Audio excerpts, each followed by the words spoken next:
अस्सलाम वालेकुम बच्चों।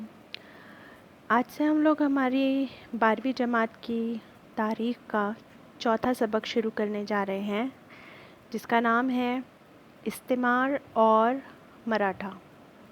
इस्तिमार का मतलब हम पहले से ही 3 सबक में देखते चले आ रहे हैं, जिसका मतलब होता है नौआबादियात, कॉलोनियाँ कायम करना, इस्तिमारियत। और मराठा, चूँकि आप मराठा नाम से ही समझ गए हैं कि ये मराठा हुकूमत और मराठा सल्तनत के ताल्लुक़ से है।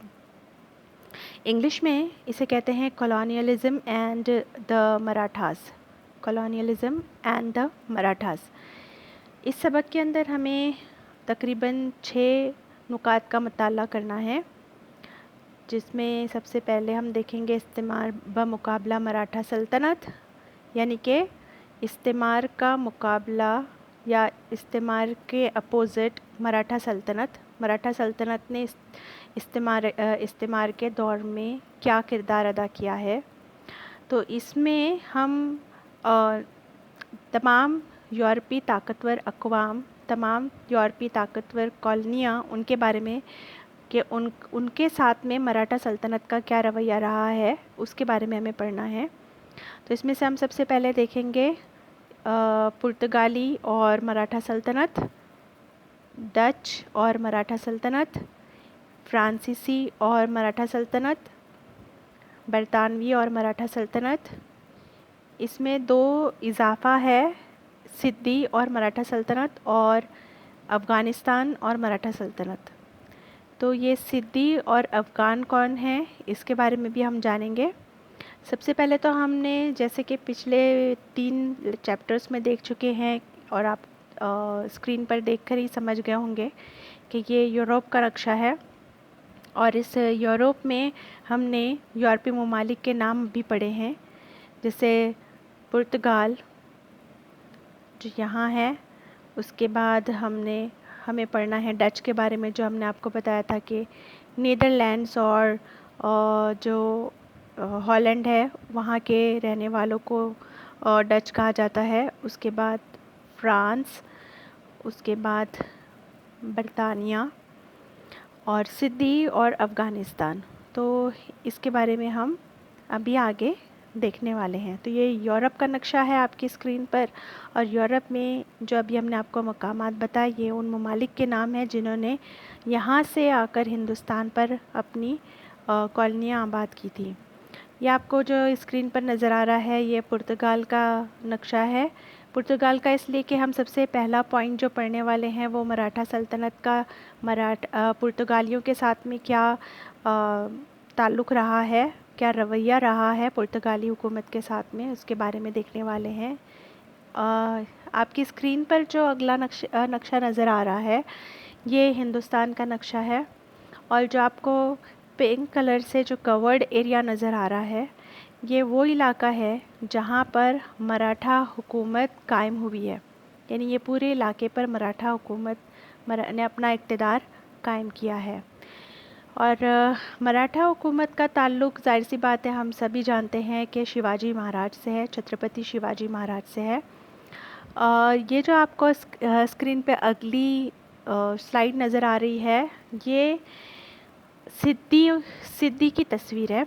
इखलास खान नाम का जो ये एक सिद्दी वज़ीर था, तो ये जो लोग होते थे सिद्दी, दरअसल इन्हें हम आज हम हबशी के तौर पर जानते हैं।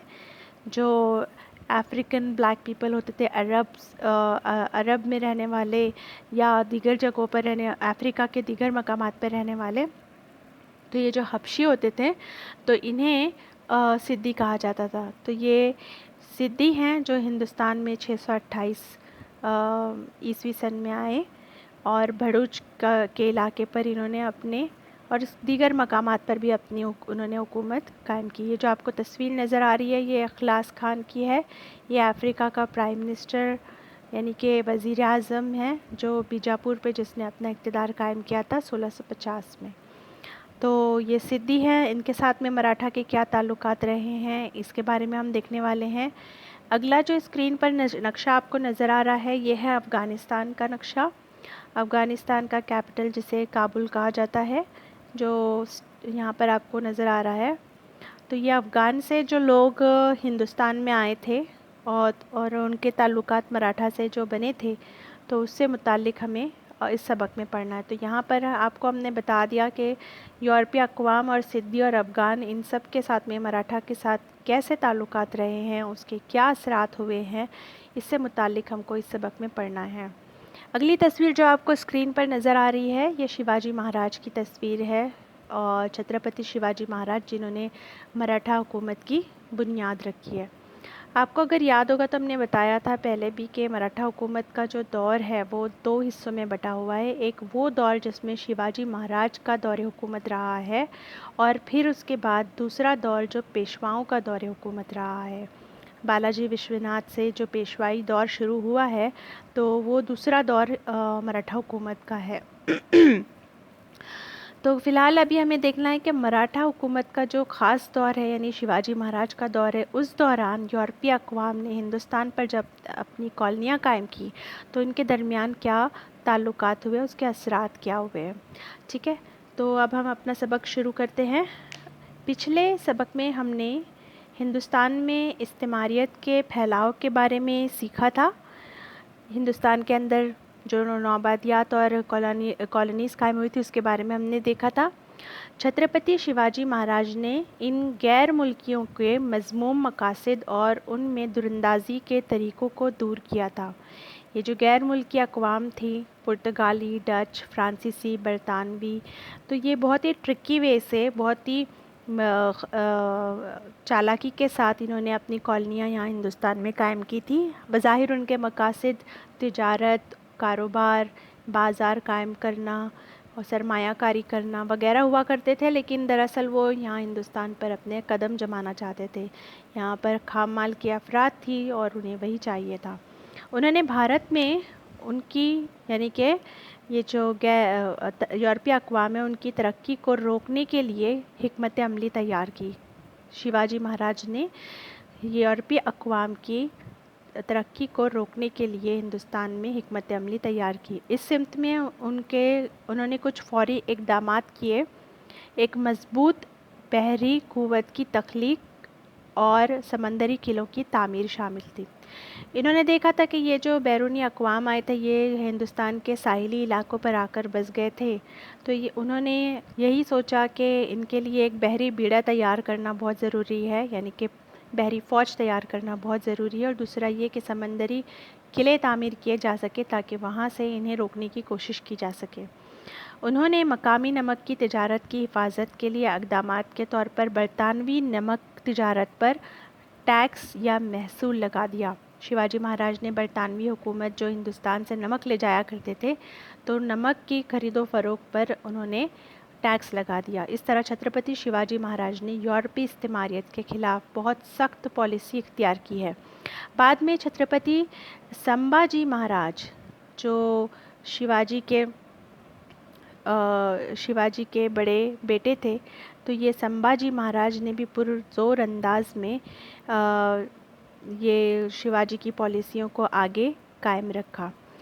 बालाजी विश्वनाथ का बड़ा बेटा बाजीराव अव्वल और दूसरा बेटा उनका चिमाजी अप्पा, यहाँ पर उनकी तस्वीर आपको नज़र आएगी।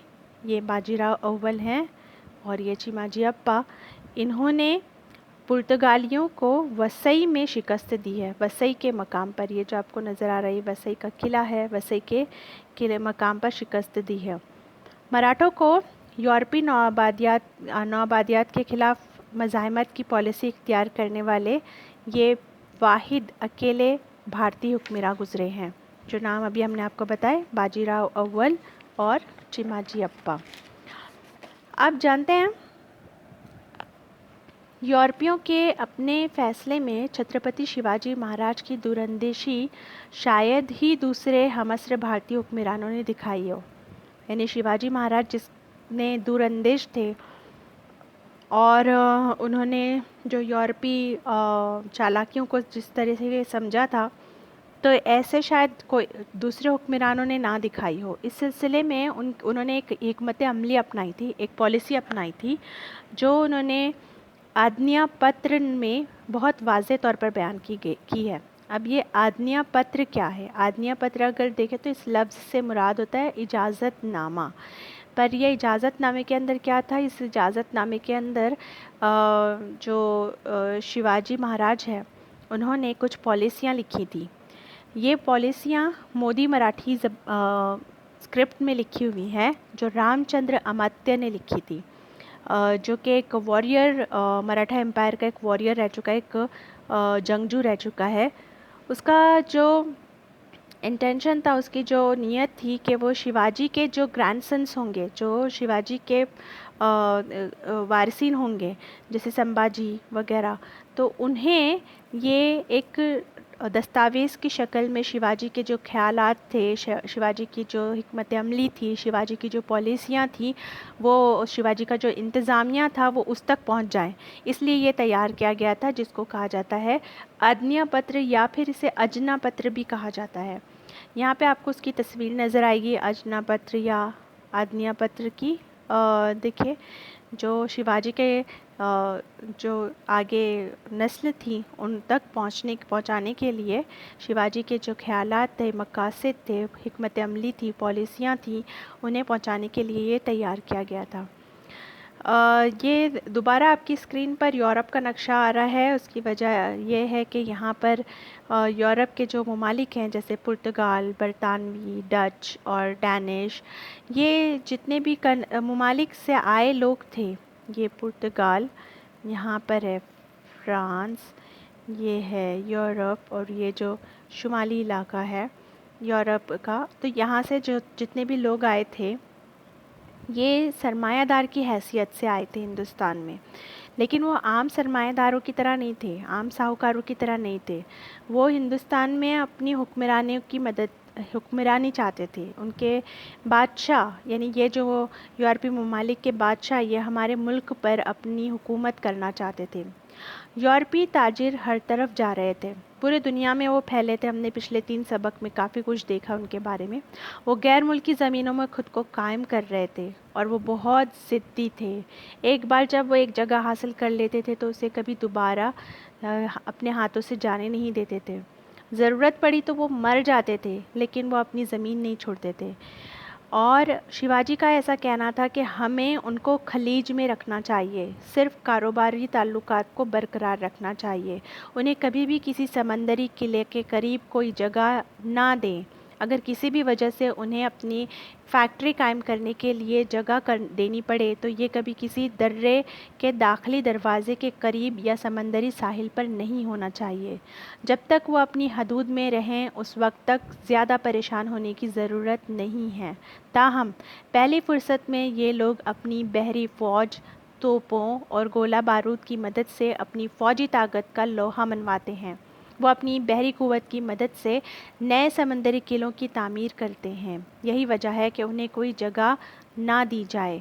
अगर जगह दी गई तो वो दूर दूर तक समंदरी साहिल से और किसी गांव के करीब होना चाहिए। एहतियात से ये देखना होगा कि उनका क़याम किसी परेशानी का सबब नहीं बने। उन्हें मुस्तकिल इमारतें खड़ी करने की इजाज़त ना दी जाए। उन्हें ये शराइत ज़रूर कबूल करनी चाहिए, वरना उनका कोई फ़ायदा नहीं है। हमें उनकी राह में रुकावट नहीं डालनी चाहिए और उन्हें हमारी राह में रुकावट नहीं डालना चाहिए। अगर आपको वहाँ हमारे मुहिम्मात के दौरान दुश्मन की सरज़मीन में गैर मुल्की ताजिर मिल जाए तो उनसे जुर्माना इकट्ठा किया जाए। वो जुर्माना अदा करने के बाद उन्हें वापस फैक्ट्री या उस जगह भेज दिया जाए जहाँ से वो आए थे। उनके साथ इस तरह सलूक ना किया जाए जैसे किसी दुश्मन के साथ सलूक किया जाता है। ये तमाम चीज़ें आज्ञा पत्र में लिखी हुई थी। अब हमें देखना है कि ये जो मराठा सल्तनत का मुकाबला था इस्तिमारियत के दौर में, इस्तिमार से, और ये जो अभी हमने यूरोपीय ममालिक देखे, पुर्तगाली, फ्रांसीसी, डच, बरतानवी, ये सब ताजिर बनकर हिंदुस्तान आए थे। मराठा दौरे हुकूमत में भी ये ताजिर बनकर ही आए थे। उसी वक्त उनका आगाज़ था हिंदुस्तान आने की, उनके अंदर उनकी शुरुआत थी। ताहम वो इस बात पर बाज नहीं आए दौरान इक़्तिदार उन्होंने सियासी क़ुव्वत को भी हासिल कर लिया। यानी वो आए तो इस गर्ज से थे कि वो तिजारत करेंगे, लेकिन सिर्फ वो उसी हद तक महदूद नहीं रहे, बल्कि उन्होंने सियासी क़ुव्वत पर भी अपना असर कायम किया। अक्सर कहा जाता है कि वो तोलने वाले तराजू के साथ हिंदुस्तान आए, लेकिन तलवारों का इस्तेमाल किया और बालाखिर हिंदुस्तानी तख्त पर कब्ज़ा कर लिया। पुर्तगाली भारत में पहुंचने वाले पहले थे और इसीलिए उन्हें ये जंगें हुई थी। ये पुर्तगाली जो थे वो हिंदुस्तान में आने वाले पहले थे और इसीलिए उन्हें फ़िरंगीज़ का नाम दिया गया था। अब फ़िरंगी क्या होता है? फ़िरंग का मतलब होता है कि हिंदुस्तानी तलवार पुर्तगाली ब्लेड से बनी है और इसी वजह से फ़िरंगी का मतलब है कि पुर्तगाली ने बाद में तमाम यूरोपीय बाशिंदों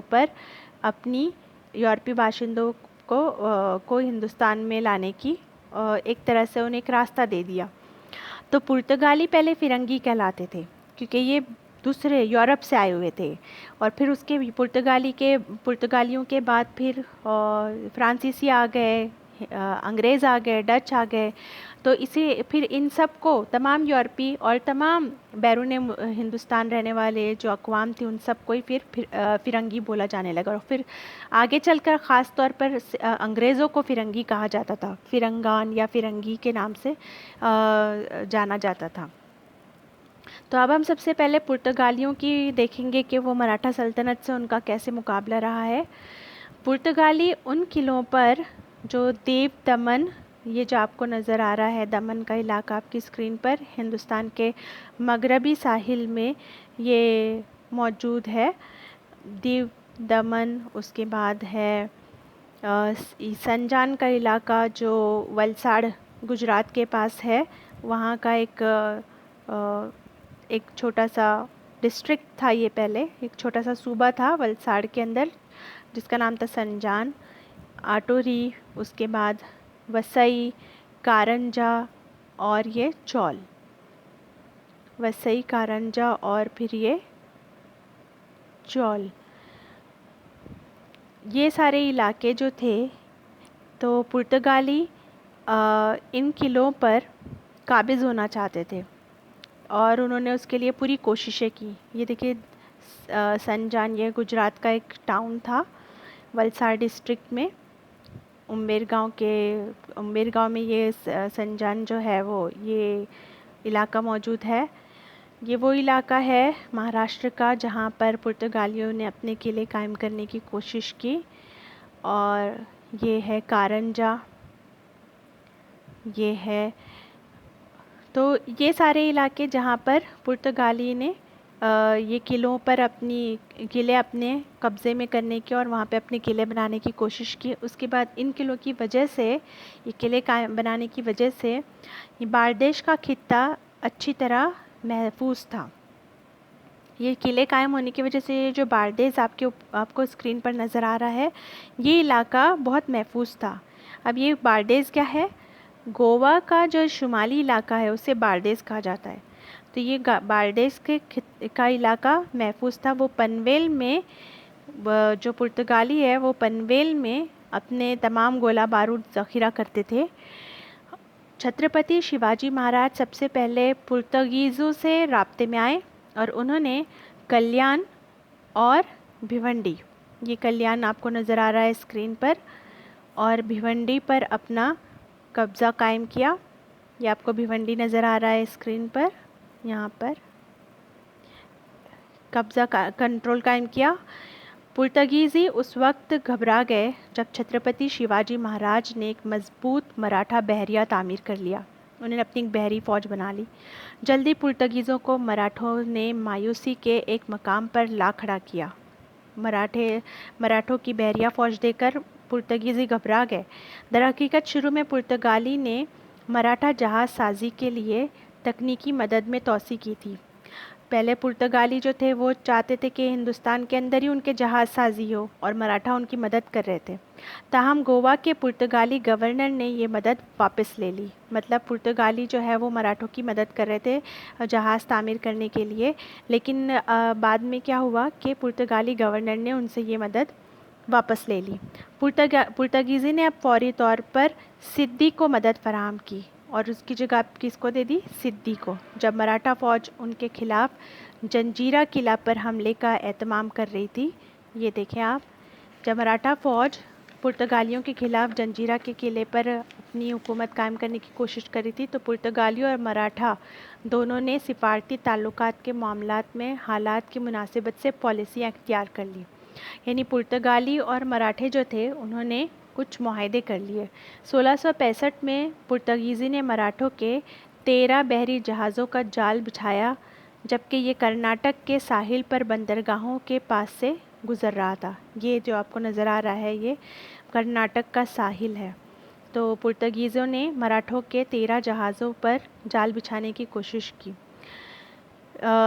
1666 में जब आदिल शाह के ज़रिए, ये जो आपको नज़र आ रहा है बीजापुर का इलाका, यहाँ पर ये बीजापुर, तो यहाँ पर आदिल शाह के ज़ेर हुकूमत फोंडा का किला, ये फोंडा का किला है, मराठों के मुहासरे में था, मराठों का इसके ऊपर इक़्तिदार था।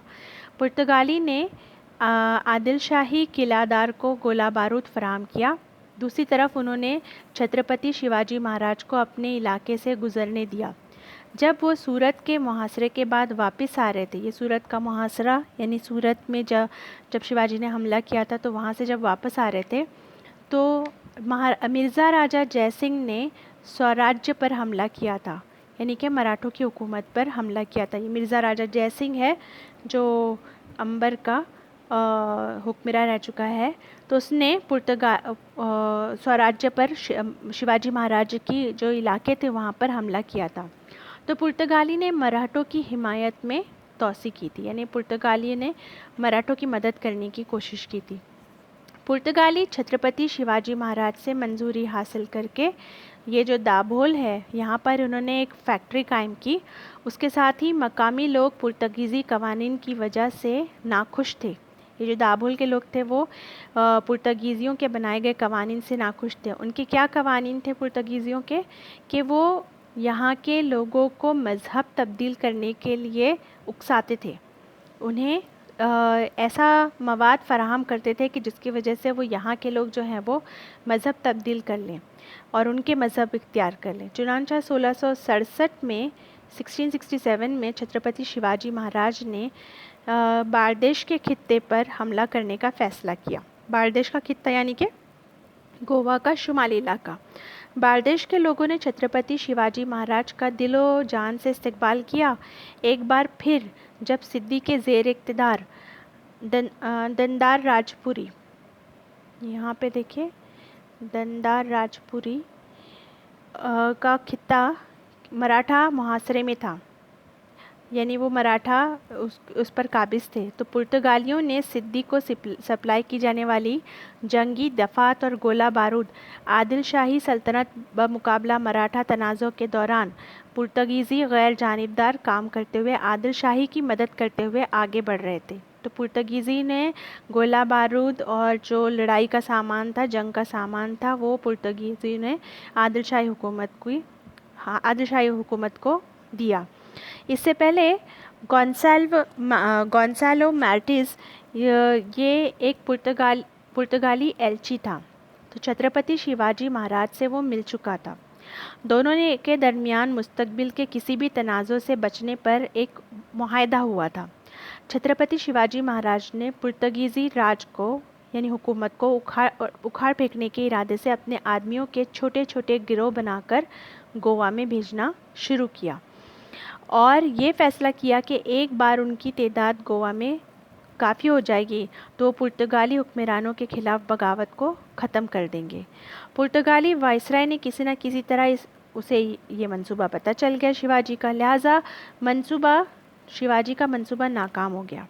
पुर्तगालियों को शिकस्त देने के दरमियान 10 फरवरी 1670 में एक मुआहदे पर दस्तखत हुए मराठों और पुर्तगालियों के दरमियान, जिसकी शराइत पर दोनों ने इत्तेफाक किया अगर उनमें से किसी ने दूसरे के क्या शराइत थी कि अगर उनमें से किसी ने दूसरे के जहाज़ को लूट लिया तो जो शिकार पार्टी है यानी जिसके ऊपर कब्ज़ा होगा वो उसको मुनासिब तरीके से मुआवज़ा दिया जाना चाहिए, यानी उसे मुआवज़ा देना पड़ेगा। मुग़ल जहाज़ों को नक़्ल-ओ-अमल की दी जाने वाली इजाज़त में मराठ को भी, मराठा जहाज़ों को, वही मराठ जो हैं वही सहूलतें जो हैं वो मराठा जहाज़ों को भी दी जानी चाहिए। तीसरा था कि मराठों के ख़िलाफ़ सिद्दियों तक कोई मदद नहीं की जा सकती है, यानी सिद्दियों की कोई मदद ना हो। और रामनगर के इलाके, उस वक्त जो जौहर तहसील में एक गाँव था थाने में, तो उस वहाँ पर कोई किले की तामीर नहीं होगी। उसके बाद चौथाई, चौथाई से मुराद होता है कि बैरूनी इलाके से जमा होने वाली आमदनी का चौथा हिस्सा, एक टैक्स होता है एक किस्म का जिसे चौथाई कहते हैं। तो पुर्तगीज़ी और मराठों के माबैन जमा करने के मामले के बारे में एक तनाज़ुआ था कि चौथाई जमा कौन करेगा, पुर्तगीज़ी करेंगे या मराठा करेंगे। तो वो आखिर तक हल ना हो सका। इस मसले को हल करने के लिए छत्रपति शिवाजी ने अपना एक सालिस मुकर्रर किया था जिसका नाम था पीताम्बर शिवनी और जीवाजी शिवनी। तो उन्हें सालिस मुकर्रर किया, ताहम वो अपने मज़ाकरात में ज़्यादा कामयाब नहीं हो सके और 1679 में पुर्तगाली ने चुपके से अंग्रेज़ों की मदद की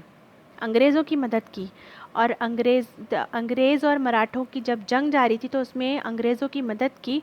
और ये जो आपको दो किले नज़र आ रहे हैं, खांदेरी और अंधेरी, ये इन किलों से अंग्रेज़ों की इन्होंने मदद की, पुर्तगालियों ने। छत्रपति शिवाजी महाराज ने पुर्तगालियों को शिकस्त देने का अज़म कर लिया। उन्होंने इरादा कर लिया कि अब शिकस्त देनी है, पुर्तगालियों को हराना है। उसकी बहुत सारी वजूहात थी, जैसे कि पुर्तगीज़ी ने चौल में मराठों के तामीराती काम की मुखालिफत की, अपने जो मज़हबी ख़यालात थे, अपने मज़हबी डॉक्यूमेंट्स थे, दस्तावेज़ात थे, उसके ज़रिए लोगों को मज़हब तब्दील करने पर मजबूर किया और तिजारती बहरी जहाज़ों के ढेर लगाने पर मजबूर किया।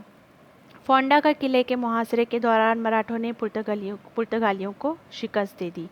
1680 में मराठा फ़ौज फोंडा के मकाम पर जमा हुई। छत्रपति शिवाजी महाराज खुद इस मुहिम में क़यादत में करने वाले थे, लेकिन कुछ वजूहात की बिना पर ऐसा ना हो सका।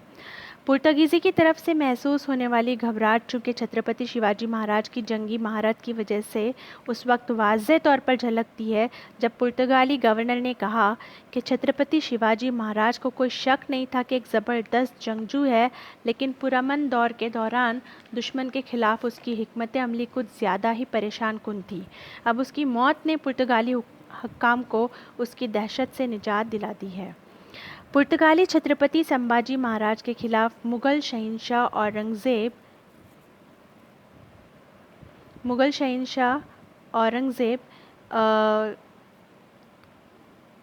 के साथ इत्तेहाद में थे। पुर्तगाली छत्रपति संभाजी के खिलाफ, यानी पुर्तगाली किससे मिले हुए थे? औरंगज़ेब से। किसके खिलाफ थे? संभाजी महाराज के खिलाफ। इसलिए मराठों ने पुर्तगालियों के खिलाफ कार्रवाई का फैसला किया। इसलिए छत्रपति संभाजी महाराज ने रेवदंडा पर हमला किया। फोंडा किले को मुहासरे में डालकर पुर्तगालियों ने रद्द-ए-अमल ज़ाहिर किया। मराठा फ़ौज ने मुहासरे के ज़रिए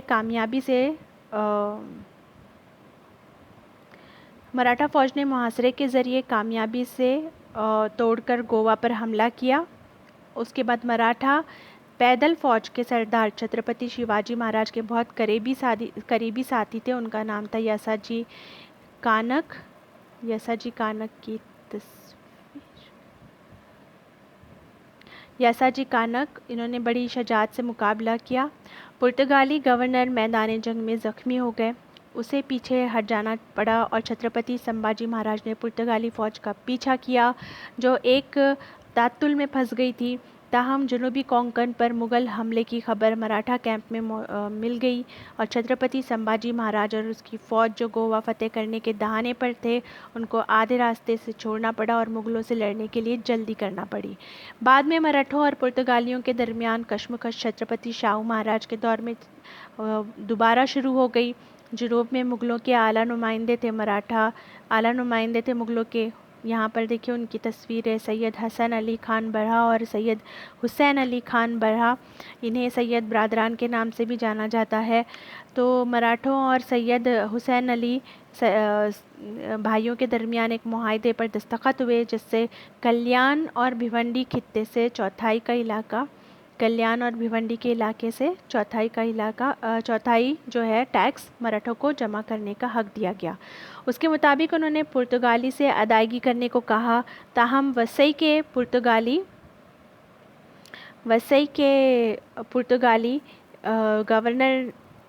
गवर्नर ने अदायगी करने से इनकार कर दिया। मराठों का मुकाबला करने के लिए पुर्तगालियों ने वसई, अशरी, तारापुर, केलवा, यहाँ इस नक्शे में आप देख सकते हैं, वसई, अशरी, तारापुर, केलवा, माहिम, दमन और चौल, रेवदंदा, यहाँ पर उनकी चौकी कायम थी। उन्होंने मकामी लोगों पर अपने मजालिम की शिद्दत में इजाफा किया। पेशवा बाजीराव अव्वल के छोटे भाई थे चिमाजी अप्पा, जो शुरुआत में हमने उनकी तस्वीर देख चुके हैं। उन्होंने पुर्तगालियों के खिलाफ मुहिम की जिम्मेदारी सौंपी थी। मुहिम के आगाज़ पर चिमाजी अप्पा ने भिवंडी ज़िले थाने में किले को संभाला। भिवंडी के ज़िले थाने में किले को संभाला। मार्च 1737 में मराठा फ़ौज ने साष्टी जजीरे को फतेह किया। ये जो आपके स्क्रीन पर नज़र आ रहा है, ग्रीन कलर का जो हिस्सा है, इसको एक्चुअली इंग्लिश में सैलिस्ट कहा जाता है, सैलिस्ट आइलैंड कहा जाता है, और उर्दू में इसे साष्टी जजीरा कहा जाता है। इसी के ऊपर मुंबई बसा हुआ है। एक और मुहाज पर शंकराची फाड़ के वसई जजीरे में दाखिल हो गए, और ताहम वसई का इक़्तिदार संभालना उस वक्त तक पुर्तगाली इलाके पर मुस्तकिल कंट्रोल कायम करने के लिए काफ़ी नहीं था, जब तक कि वसई के किले पर मुकम्मल फ़तह ना हो जाए। मराठों ने बहुत बहादुरी से मुकाबला किया, लेकिन उनकी बहरी क़ुव्वत इतनी मजबूत नहीं थी। वसई किले का मराठा मुहासरा 2 साल तक जारी रहा, और आखिर में मराठों ने पुर्तगालियों को शिकस्त दे दी, और इस तरह से फिर जो वसई का इलाका था और दीगर इलाके थे वो सारे मराठों के इक़्तिदार में आ गए। आप ये जानना चाहेंगे कि कॉस्मी द गोल्डा की तहरीर करदा किताब थी, एक पुर्तगाली मौर्रिख है, महाराष्ट्र की तारीख़ के माखिज़ के तौर पर बहुत अहम है ये किताब, जिसमें महाराष्ट्र की तारीख़ के काफ़ी वाक़यात लिखे हुए हैं। उन्होंने विदे दी सेलिब्रे सेवेजी, ये मशहूर शिवाजी की ज़िंदगी के पर लिखी हुई एक किताब का नाम है इस मशहूर उन्वान के साथ में, विदे दी सेलिब्री सेवेजी। एक्चुअली शिवाजी है तो उससे सेवेजी यहाँ पुर्तगाली ज़बान में लिखा हुआ है। वो छत्रपति शिवाजी महाराज की सवानाए हयात लिखने वाले पहले यूरोपीय मुसन्निफ़ थे। इस किताब से 2 इबारत ये हैं कि छत्रपति शिवाजी महाराज ऐसा खौफ अंगेज़ नाम है कि शायद ही कोई ऐसा हो जो कभी इस चैलेंज करने का सोचेगा।